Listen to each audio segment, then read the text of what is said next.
Mas, gente, esse episódio aqui é um episódio especial em comemoração ou em discussão e debate, é extremamente importante, ao Dia Internacional da Mulher, que foi anteontem, né, no sábado, dia 8 de março, e hoje o episódio está indo ao ar no dia 10 de março, certo, Careca? Exatamente, perfeito, bem Dia colocado. especialíssimo aí. É importante a gente falar que é um dia para se comemorar, mas também é um dia muito importante para se refletir, certo? Sim. Ainda temos muitas lutas, né? Muitas, muitas, muitas.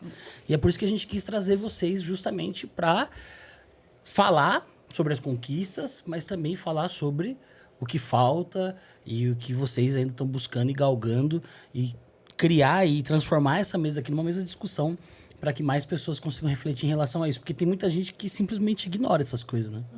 Dá uma florzinha para funcionária, Dá um bombonzinho. para mulher, para esposa.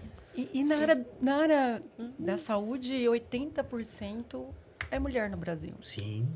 Só que 25% dessas mulheres conseguem chegar num cargo de gestão sênior. Isso é muito louco a gente ver. Falando do Ministério da Saúde, fundado em 1953, a única mulher que a gente teve foi a doutora Nízia, agora em 2023, que teve uma passagem curta. Muito curto. E por que a 70 mulher... anos, cara. E por que as mulheres não estão na gestão? E aí a gente consegue desenrolar várias... Tem várias teorias nesse meio, né? Porque a mulher casa e tem que ir cuidar de filho. Não estou desmerecendo isso. Acho que dá para a gente conciliar todas as coisas. Mas é difícil também os homens conseguir o meio, né? Conseguir entender que nós também somos produtivas sendo mães. E cuidando de casa também. Sim. E fazendo comida. Não lavando louça. Eu odeio lavar louça. E aí, assim, né? O cuidar de filho, por que acaba caindo só sobre a mulher? Aí Porque só entra mulher, aí, né? porque só mulher tem que ter a responsabilidade de cuidar do filho e não dividir isso. Aí eu falo assim, a única coisa que o homem não consegue fazer é amamentar no peito, né? Mas assim, ele pode estar ali do lado durante toda a amamentação, mas fora isso, é 50-50. Então, não deveria ser assim. Tava esperando você me sacanear, velho. Sim. Não. Eu tava esperando você me sacanear, velho. Então, não precisaria ser assim. Não né? precisaria. Não precisaria ser assim. Eu já contei isso aqui algumas vezes, né? Na pandemia, no começo da pandemia, a Amanda e eu fomos fazer entrevistas de emprego, porque a gente estava em Campinas e a gente voltou a São Paulo, justamente porque a pandemia ia começar e, cara, vai precisar de mão de obra, vamos para São Paulo, que é o nosso lar, né? Ficou bem Chico Xavier essa frase.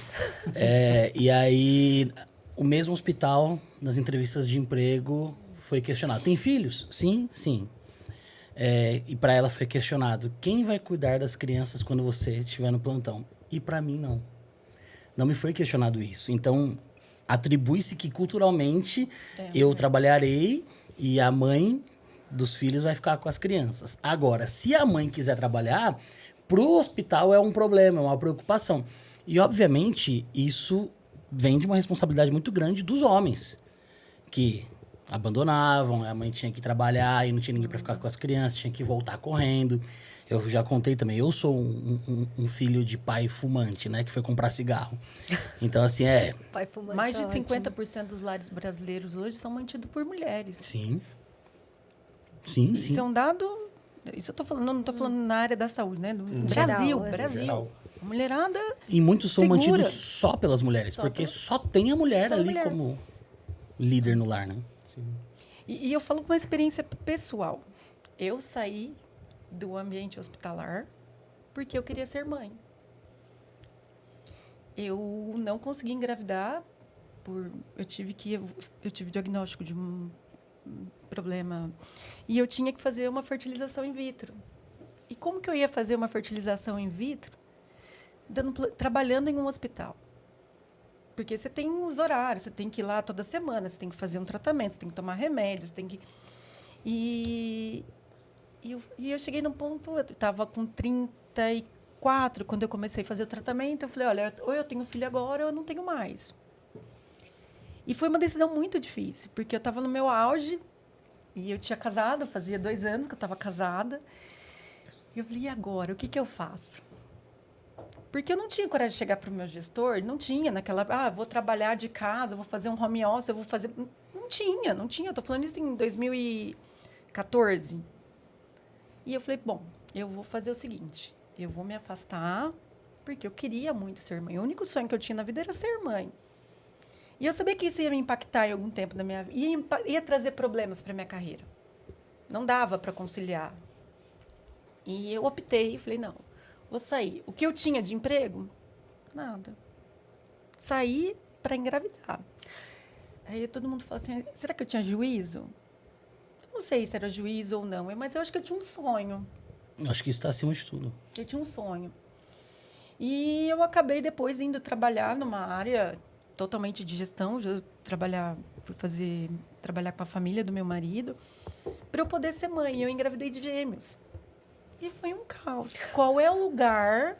E gravidez para mim foi grave. Eu tive todos os problemas possíveis e imagináveis durante a gestação e no pós. Então, eu fiquei praticamente quase 3 anos afastada do trabalho, e, portanto, todos os problemas que eu tive. E aí, quem vai dar emprego para uma mãe que tem 2 bebês em casa? Quem vai dar? E 3 anos afastada E 3 do mercado, anos afastada do mercado, sem fazer nada, sem publicar, sem fazer nada. Sendo mãe. E aí? Você vê, né?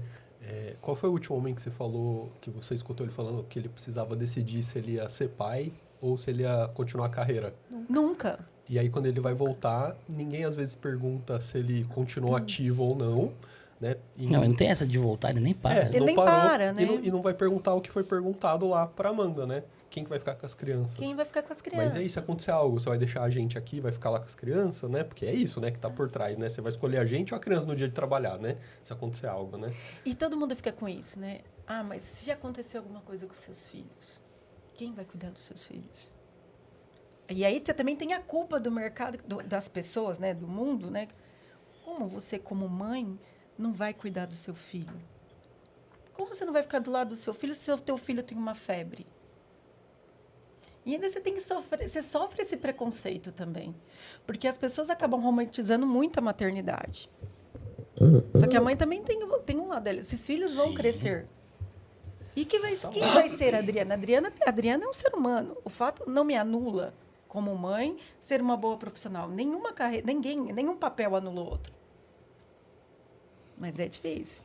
Galera, muito obrigado por assistir. Não esquece de deixar o seu like e de se inscrever aqui no nosso canal. Ó, calma aí, não acabou. Não esquece que toda segunda-feira, às 20 horas, tem episódio inédito do Passando Plantão Podcast. Então, corre lá e vem assistir com a gente ao vivo.